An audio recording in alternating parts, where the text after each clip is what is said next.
Poxa, deixa eu fazer uma perguntinha. Você falou da tríplice aliança que a gente faz com cada um faz consigo mesmo, né?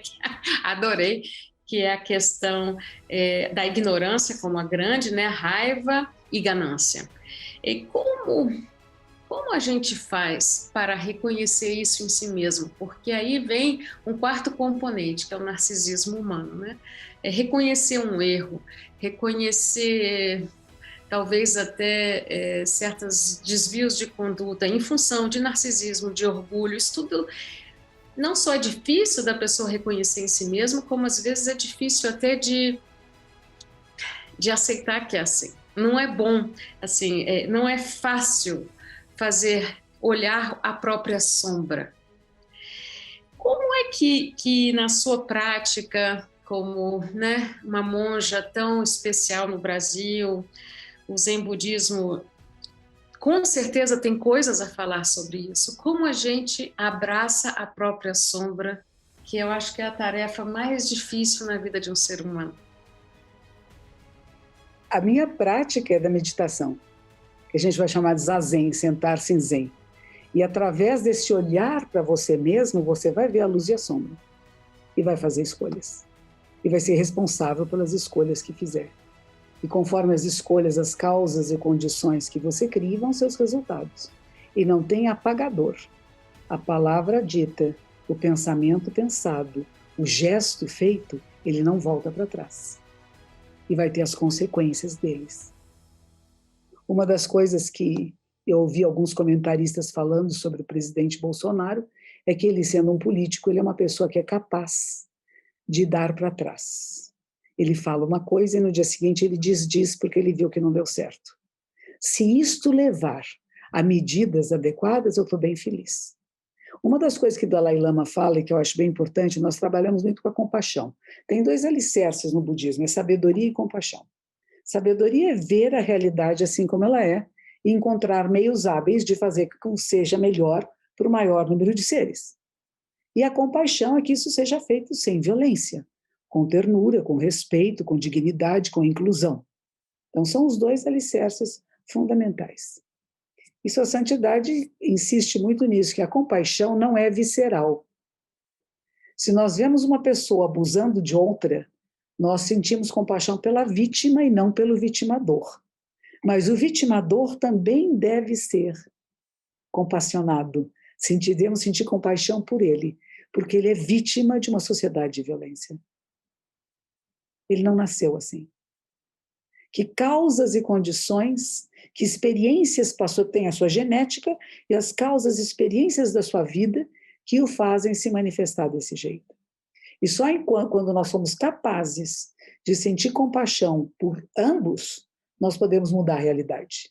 Porque enquanto eu ficar de um lado dizendo eu sou uma pessoa boa, sábia e compassiva, e os outros não são. Nesse momento eu deixei de ser sábia e compassiva, porque eu sou semelhante ao outro. Eu não sou diferente do outro. Não. Diferente eu sou, cada um de nós é único.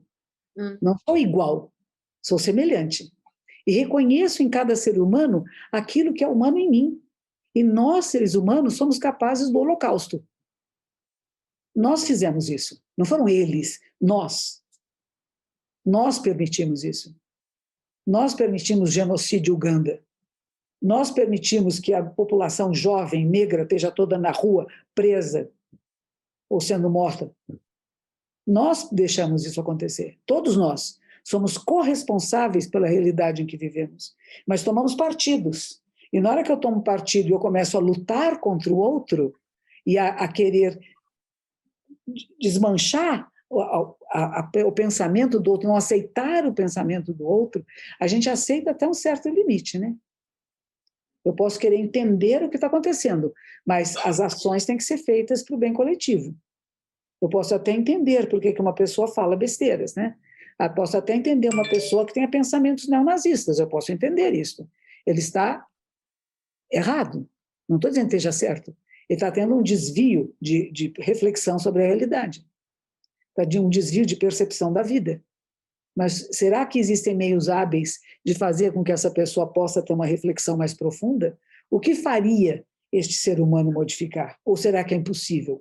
Se nós achamos que as pessoas não mudam, nós vamos fechar as escolas, porque ninguém aprende nada.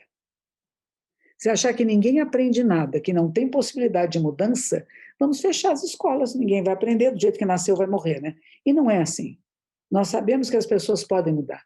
Basta que a gente encontre qual é o ponto que faz essa pessoa refletir. Aonde é que nós temos que chegar? Agora, tem patologias, né? Tem psicopatia, sociopatia, que aí já são casos muito diferentes. A pessoa não tem sensibilidade, não sente empatia por ninguém. Agora, o nosso ego e o nosso narcisismo é o que nos leva à procura de um caminho. É o nosso ego, o nosso narcisismo que nos leva à procura da sabedoria. Senão não ia procurar nada.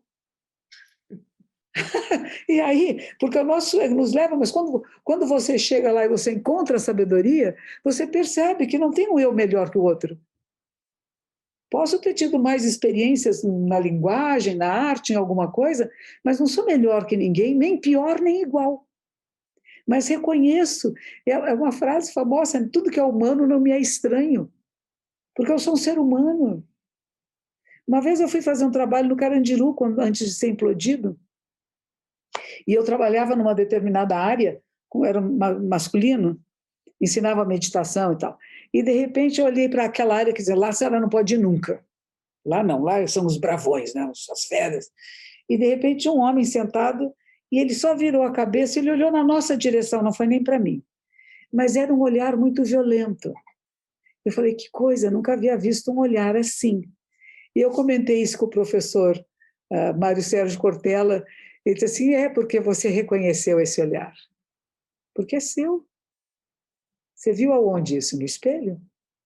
Nós reconhecemos a violência, nós reconhecemos a mentira, nós reconhecemos o negacionismo. Eu tenho uma cadelinha que eu gosto muito dela, tem 10 anos. E veio a veterinária para vaciná-la, mexeu na tetinha e disse assim, você não castrou a cachorra. Eu falei, não, eu tenho meus princípios, sou contra a castração. Enfim, ela mexeu na tetinha assim, mas ela está com câncer, ela tem um carocinho aqui, tem que tirar todas as tetas e o ovário.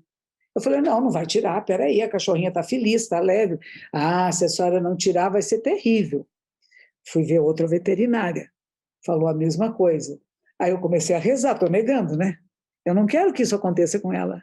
Eu não quero que a minha cadelinha sofra. Ela está feliz. Ela não vai entender que eu vou levá-la num hospital, que vão dilacerar o corpo dela, que talvez nem se recupere, depois vai ter que fazer tratamentos muito sérios e vai morrer. Então, antes dela morrer, eu vou passar ela por grandes sofrimentos que ela é um cachorro, não é capaz de entender isso. Um ser humano você conversa. Um cachorro, ela confia em você. Então, eu vou submetê-la a inúmeras torturas antes da morte. E eu comecei a rezar. Adiantou? Não, o carocinho, o carocinho cresceu. E agora eu estou de novo, né? Entre a cruz e a caldeirinha, ou seja, com a espada na cabeça, porque a decisão é minha. E levei mais um veterinário, agora é o 4º veterinário, e ele diz a mesma coisa. Talvez não precise tirar todas as tetas, mas as 2 tetas a gente vai ter que tirar. E vai ter que tirar os ovários. Então você fica assim, o primeiro instante, quando você ouve uma notícia que é muito ruim, e que você não quer que seja assim, você vai dizer, não é assim, se eu rezar vai mudar. Tem um jeito mágico de conseguir que não vá ter que passar por essa dor e sofrimento. Então, eu reconheço isso em mim. E foi importante que a minha cadelinha tivesse isso para eu perceber, porque eu estava falando muito mal do outro, né? Ele falou assim, não, mas se eu tivesse um drama como esse na minha frente, a primeira vontade que a gente tem é dizer, não é verdade. Quando a pessoa recebe um diagnóstico de câncer, não vai para outro médico correndo, porque não deve ser verdade. Comigo não é não. E aí passa por todo um processo de sofrimento, de tristeza, de negação, que é a primeira coisa. Então, a nossa negação da realidade é quando a realidade é muito dura. Você acredita que tem pessoas aqui que dizem que tudo é mentira? Que as covas nos cemitérios é fake? Imagine quem é que vai ficar lá com o trator fazendo cova no cemitério e fingindo que está pondo defunto dentro? Quer dizer, até isto, tem pessoas que querem acreditar nisto. Elas não querem acreditar que a gente está numa grande catástrofe internacional. Não é nacional. Ou seja, as pessoas estão num sofrimento interno muito grande para conseguir também encontrar forças para negar tanto e das formas mais absurdas. Mas aí me ocorre mais uma pergunta. A compaixão pode ser ensinada? E Pode. como? Pode ser trabalhada, ensinada, treinada, praticada.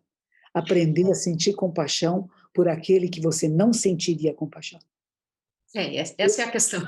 Essa é a questão. Sentir compaixão pelo mais frágil, pelo que está sendo abusado, é mais simples para nós, né? Mas para aquele que está abusando, quer dizer, que falta de sensibilidade, de capacidade de amor, de afeto, de cuidado, tem esse ser humano?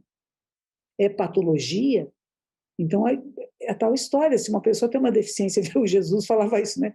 Se a pessoa tem deficiência visual, você não pode brigar com ela, enxergue, enxergue, enxergue, se ela está sem a condição. E às vezes a condição é do emocional. Não tem a condição emocional de lidar com o que está acontecendo agora.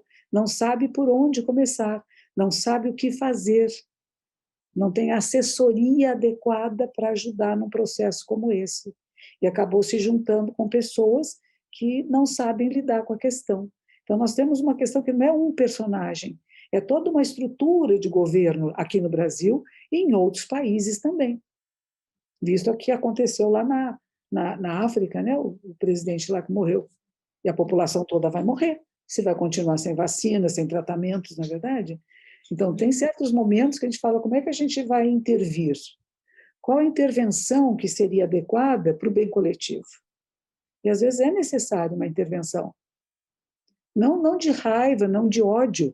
Não é porque eu odeio você. Não, você não está enxergando, você não está tomando as medidas adequadas. Você está incapacitado de lidar com a situação. É que nem dizer para mim, você não vai operar a cadelinha?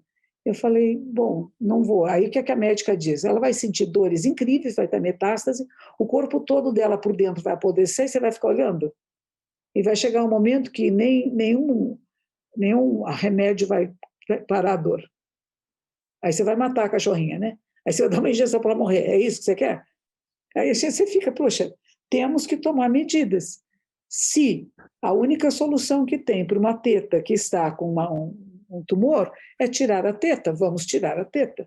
A gente vai pelo menos tentar fazer alguma coisa. Vai ser doloroso? Vai. Eu vou sofrer mais do que a cachorrinha? Vou. Mas eu preciso fazer alguma coisa. E eu não posso só ficar rezando e dizer que o milagre vai acontecer porque a minha reza é forte. Aliás, quem acha que a reza forte cura, está saindo fora da casinha, né? Não é a reza forte que cura, é a ação sua no mundo. No budismo fala-se muito assim, que estamos todos nas mãos de Buda. E meu professor dizia, não é estar na mão de Buda, você tem que ser a mão de Buda no mundo. Você é a mão sagrada no mundo. E você tem que agir. É como o Paulo Freire dizia, né? Esperança de esperançar. O que eu faço para que mude? Qual é a minha atitude, meu gesto, minha palavra? Quais são as pessoas que eu posso chamar para me dar apoio, que vão ter condições de transformar essa realidade que está tão dura, tão difícil, tão emperrada? E eu acho que está começando. Eu acho que está começando a haver uma pequena mudança. E a mudança, claro, ela vai ser forçada pelos economistas, pelos grandes empresários, pelos bancos. Porque o que vai acontecer com o Brasil? Ninguém vai investir no Brasil. Na medida que nós não cuidamos do meio ambiente e não sabemos cuidar de uma pandemia, eu não vou investir nesse país. Se não vai investir nesse país afunda. E como eu não quero que o país afunde, porque aí eu perco o poder, eu tenho que fazer alguma coisa. Então, existem pressões externas que podem fazer a pessoa internamente tomar decisões adequadas. Isso existe. Isso existe. E eu espero que seja um caminho hábil. Diga. E você tem sentido nas pessoas, porque você é uma pessoa muito procurada, você tem sentido, assim, essa vontade de mudar, essa vontade de contribuir, essa vontade de ser a mão de Buda, você tem sentido isso como um clamor que vem se alastrando pela população? Tem altos e baixos. Como eu digo, nós não somos iguais. E cada um de nós está em momentos diferentes da sua existência. Na primeira grande curva, da grande elevação da pandemia, houve muita solidariedade, sobrou alimento, agora não tem. Agora as pessoas que distribuem quentinhas estão falando, cadê, gente? Manda para cá. Nós precisamos de arroz, de feijão, de verdura, porque não temos suficiente como tivemos no começo. O que acontece quando a coisa ficasse muito longa? As pessoas vão desistindo, né? Eu ajudei, eu fui solidária, mas agora também a minha loja fechou, eu não tenho mais tanto dinheiro, isso aqui não vai acabar nunca. Então, tem mudanças nos nossos humores. Mesmo a melhor pessoa do mundo tem mudanças de humores. Pelo tempo tão longo, e quando você acha que está acabando, começa tudo outra vez. Eu lembro da minha irmã, quando ela teve gêmeas, ela tinha outros filhos antes, quando teve as gêmeas, ela disse assim, eu pensei que o meu coração não ia aguentar. Porque quando acabou o processo do parto da primeira, começou tudo de novo, e meu coração disparou, né? Para começar as contrações. E é mais ou menos isso que está acontecendo conosco. Nós tendo parto de gêmeos aqui, ou trigêmeos, sei lá, né? Quer dizer, na hora que a gente acha, agora eu posso relaxar, vamos abrir de novo as lojas, as escolas, vamos tentar retomar nossa vida, com precauções e tudo, mas parece que está tudo bem, vem de novo, e começa tudo outra vez. E é o que nós estamos vivendo. Então é difícil, isso é para todos, é difícil. É muito sofrido. As duas palavras, budismo e paciência, como elas andam juntas? Assim como a compaixão é treinamento. Tem que se treinar a paciência. E a gente treina com a respiração consciente, voltando para o agora. Inspira, solta devagar. E percebe que a sua vida está onde você está. E o que você pode fazer para que seja melhor. E aí é outra coisa, melhor para o maior número de seres. Pode fazer uma doação aqui, não adianta sair na rua sem máscara dizendo que vai salvar o mundo, porque aí vem a bobagem, né? Que não, compaixão sem sabedoria é uma tolice, e sabedoria sem compaixão não faz bem a ninguém. Então, como é que a gente junta as duas coisas, né? A gente tem visto médicos aqui na televisão ontem à noite, um deles dizendo que ele tem um paciente entubado e que hoje ele não teria mais anestésicos para dar para o paciente. Ele diz assim, como é que esse paciente vai responder quando ele acordar entubado? Que dói, parece, né? Eu não sei, porque eu nunca fui entubado. Diz que dói. Quer dizer, não tem mais remédio para dor. Quer dizer, nós estamos realmente vivendo um colapso no nosso sistema de saúde. Não é só não ter aparelhos para respirar, não tem remédios básicos, porque tudo foi usado. Porque demorou-se tanto e não se esperava esse vírus. Então, está a mesma coisa acontecendo aí, não está na Europa? Está o mesmo desespero. Então, vamos fechar tudo de novo. Temos que fechar, porque não temos condições de lidar com um vírus que ficou muito espertinho. Ele é vida, e é vida querendo viver, querendo sobreviver. E nós não criamos ainda anticorpos, né? Então, está difícil. Está muito difícil tudo isso. E como sempre as histórias antigas, elas são uma referencial, né? Eu quero um bode expiatório. Porque eu vou pôr nesse bode todas as culpas do mundo, eu vou grudar um monte de papeizinhos nele e dizer ele é o responsável por tudo. Aí eu vou jogar ele embora e dizer agora estamos livres. Mas é uma corresponsabilidade de todos nós. Dizer aquela pessoa, não, somos todos nós. Foi eleito, não foi? E foi eleito por quê? Por quem? Quem quis eleger? Estava lutando contra quê? Contra um partido? Eu vou eleger esse porque eu odeio aquele? Nunca se pode eleger alguém porque você odeia alguém. Por isso que o ódio não pode ser o mecanismo de força e de movimento do mundo, porque só vai levar a perdas de todos nós. Quando nós estivermos sendo movidos pelo ódio, pela raiva, pelo rancor, pela vingança, nós vamos perder tudo. Quando nós começarmos a cuidar melhor uns dos outros. Por isso eu falo que é importante, a meditação para mim é um caminho de transformação social, política e econômica. Porque é o despertar da consciência, é perceber que nós estamos interligados, eu interser a tudo e a todos, e eu tenho que cuidar. Eu não posso pôr uma redoma em cima de mim e dizer, eu fui vacinada, pronto, e daí? Tem pessoas internadas agora, quando tomaram a segunda vacina, e estão internadas. Não é a vacina que vai curar, somos nós. É parar de fazer festa, parar de ter aglomerações, parar de contagiar umas pessoas às outras, é ter um pouquinho, saber o momento da paciência, saber o movimento da solidariedade. Eu vou pôr a máscara para o bem dos outros, porque eles acham que a gente é egoísta quando fala que é pôr máscara porque não quer ficar doente. Não, não, porque eu não quero passar para os outros. Eu não sei se eu estou doente ou não. A gente faz o teste um dia, pode ter pego no dia seguinte. Eu fiz o teste há 3 semanas atrás, não tinha. Mas quem disse que nessas 3 semanas eu não posso ter sido contagiada? Não sei. Não tenho sintoma nenhum, mais ideia. Então, é uma coisa muito grave que a gente está vivendo, e negar a realidade, eu acho que é uma atitude da pessoa que tem medo de uma dor muito grande, de um sofrimento muito grande. Eu não quero ficar em casa, eu quero ir para a festa.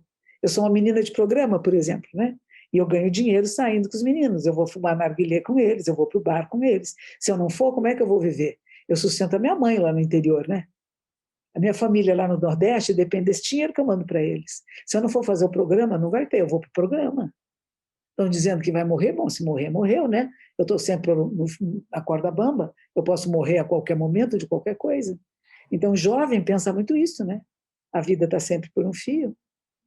Então, eu não vou seguir as instruções, eu transgrido, faz parte da minha adolescência, da minha juventude, transgredir a realidade. Estão dizendo para ficar em casa, eu não fico, ninguém manda em mim. Então, é muito difícil o que a gente está vivendo, porque temos que entender a psique de cada um e de cada fase da nossa vida, né? E modelos. E aí nós temos pessoas que davam exemplos de pode sair sem máscara, pode abraçar, porque não é nada, porque é uma gripezinha, né? E isso daí faz com que muitas pessoas também queiram acreditar nisso. Não é que acreditam cegamente, é que interessa acreditar. Então, interessa a muita gente acreditar na negação de uma realidade que é muito dura. Porque se eu tiver que enfrentar essa realidade muito dura, talvez eu não tenha armas emocionais, psicológicas para lidar com elas. Então, eu vou sair, eu vou namorar, eu vou fazer festa, eu vou dançar, eu vou jogar, porque eu preciso me distrair. E o que eu falo, a gente está tendo uma oportunidade como ser humano de poder ficar em casa, de fazer uma introspecção da sua própria existência, do que é essencial na vida, poder descobrir a sua própria psique, que é semelhante à dos outros, para você poder trabalhar de forma mais efetiva com o todo. Não os meus valores, o que eu acho, mas os nossos valores, o que é comum a todos nós. E como é que a gente pode tocar essas pessoas de forma que elas despertem. Ele é um historiador lá de Israel, que escreveu Homo Sapiens, Homo Deus, 29. O Harari, ele diz a mesma coisa, que ele começou a meditar, e ele diz assim, eu acredito que a meditação vai ser a transformação da humanidade. Eu também acredito nisso. Que a grande transformação vai ser o autoconhecimento que transcende o eu. A gente vai conhecer como é que a mente humana funciona para não ser manipulado por ninguém e não querer manipular ninguém. Essa é a mudança da consciência. E me percebo interconectada a tudo e a todos. Eu vou cuidar o melhor que eu posso, né? Também tenho limites, eu não sou a superwoman, né, que cuida de tudo e faz tudo, não. Eu interdependo de outras forças, de outros fatores, da sociedade como um todo, mas ao mesmo tempo, quando eu encontro meu eixo de equilíbrio e encontro pessoas desequilibradas, é mais fácil voltar ao meu... Eu posso me desequilibrar um pouco, mas eu volto para o meu ponto de equilíbrio, porque eu já conheço, eu sei. Quem não conhece esse ponto de equilíbrio vai ser puxado para cá e para lá. Como cantava o Elton John, né? Like a candle in the wind, né? O vento sopra vir para cá, o vento sopra vai para lá. E a gente fala muito do efeito manada, né? Que é uma coisa boa agora, mas a gente não quer ser manada, né? A gente quer ter liderança na vida, tomar decisões, ter discernimento correto. E tudo isso vem do nosso ego, do nosso narcisismo. Mas a gente pode trabalhar esse narciso, a gente pode trabalhar esse ego, porque a gente percebe uma coisa que o Milor Fernandes dizia, né? O maior altruísta é o maior egoísta, porque ele já percebeu que só vai ser feliz se todos estiverem felizes. E eu acho que é isso. Se eu negar, eu não vou fazer com que todos possam ficar bem. E se todos ficarem bem, eu também vou ficar bem. Por aí. Nossa.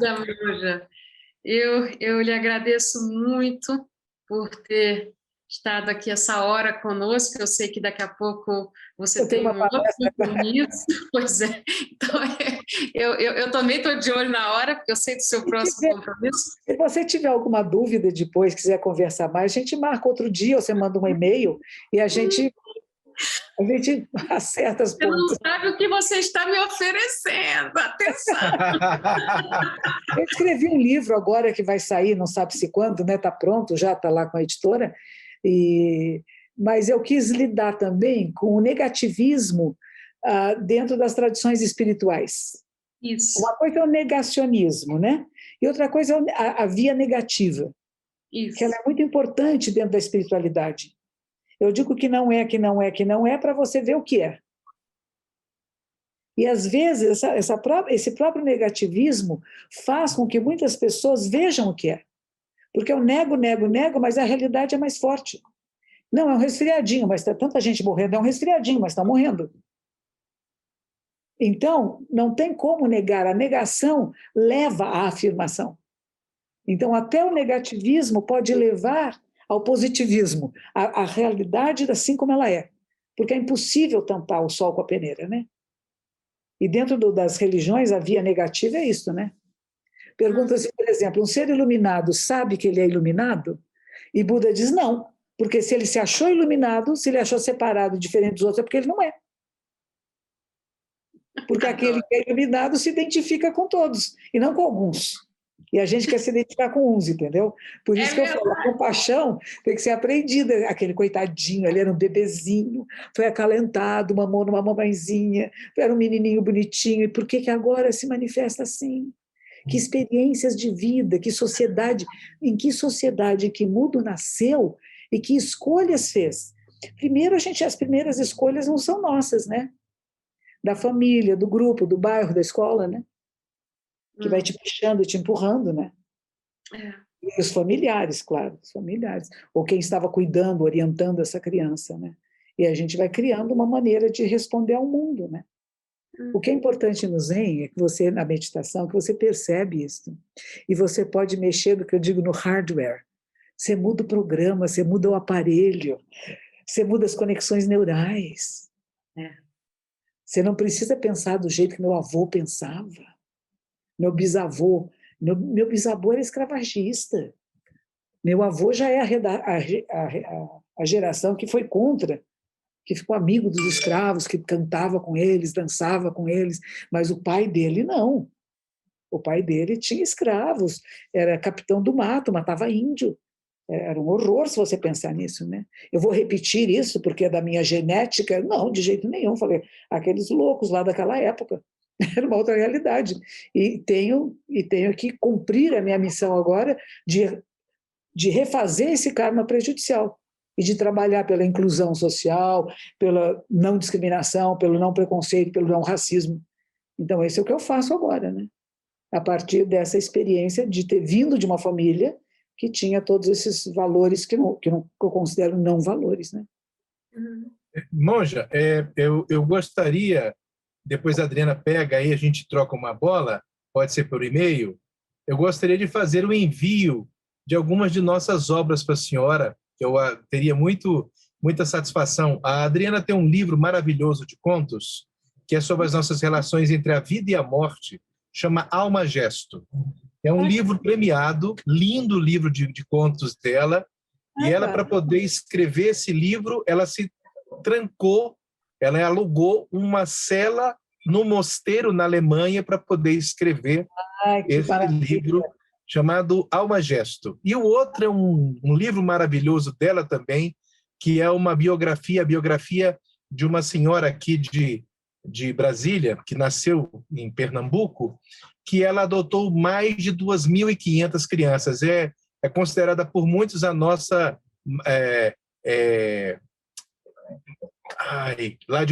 como é que é aquela freira? Madre Teresa. Nossa Madre Teresa de Calcutá, que é a Glorinha, e é uma biografia belíssima chamada A Casa da Vida. Então, assim, eu gostaria de fazer o envio dessas obras, se a senhora não achar uma coisa muito invasiva nossa. Você tinha um livro na mão, cadê? De vez em quando sua carinha saía daqui, aparecia você com um livro na mão, Brasil. Ah, esse é o livro dele maravilhoso, Não Existe Crime Perfeito. Esse é maravilhoso. Você tem ele aí? Ah, tenho. Posso mandar para a senhora também. Eu tenho um livro que eu gosto muito, que eu fiz a última entrevista em vida com João Cabral de Melo Neto, e é um dos meus poetas. Está até uma tela aqui do João Cabral. E eu sou apaixonado pelo João Cabral, e eu peguei essa entrevista e pedi cartas para pessoas, e eu criei uma pseudo-conversa do João Cabral com essas pessoas. Chama-se Cartas ao Poeta Dormindo, que é um livro que eu tenho assim muito carinho. Tem um outro livro, que é um livro policial, que foi um livro que eu fui premiado nos Estados Unidos. E tem um livro que eu lancei este ano, quando eu estava com Covid. Eu escrevi com esta mocinha que aí está, esta adolescente, que é a Adriana, e nós fizemos um romance, um folhetim, e que é um amor maduro entre dois médicos que é um romance em tempos de pandemia. Eles têm 64 anos e têm que conseguir consolidar esse amor apesar da pandemia. É um livro interessante. Então, eu vou fazer um pacotinho aqui. Eu sei que eu estou vendo aí atrás que a senhora já tem uma fila imensa de coisas aí. Não, essa pandemia fiquei só escrevendo, fiquei enlouquecida aqui escrevendo. Nós também. Escrevi um monte. Acho que foi 7 livros. Não, é exagero. É porque eu tinha uns contratos. E eu quero mandar, a Adriana vai pegar o seu endereço, a senhora manda por e-mail para nós, e eu faço questão de lhe enviar, e quero lhe fazer um convite. Em outubro, eu sou um dos organizadores da Feira do Livro de Brasília. Oba. Então, nós vamos conversando para que em outubro, já lhe antecipo, eu sou o curador da feira, para ver se a gente pode ter a sua participação. Eu acho que a gente vai ter que fazer uma feira, pelo que tudo se avizinha, virtual, Sim. E contar com a sua presença em uma mesa que eu quero fazer sobre livros e espiritualidade, que vai nos dar, assim, uma alegria imensa, uma honra de poder contar com a senhora. Pode contar comigo. Prazer estar com vocês. Olá, tudo bem? Espero que tenham gostado da entrevista. E na semana que vem, teremos mais um tema abordado por um de nossos entrevistados. Aguardo vocês.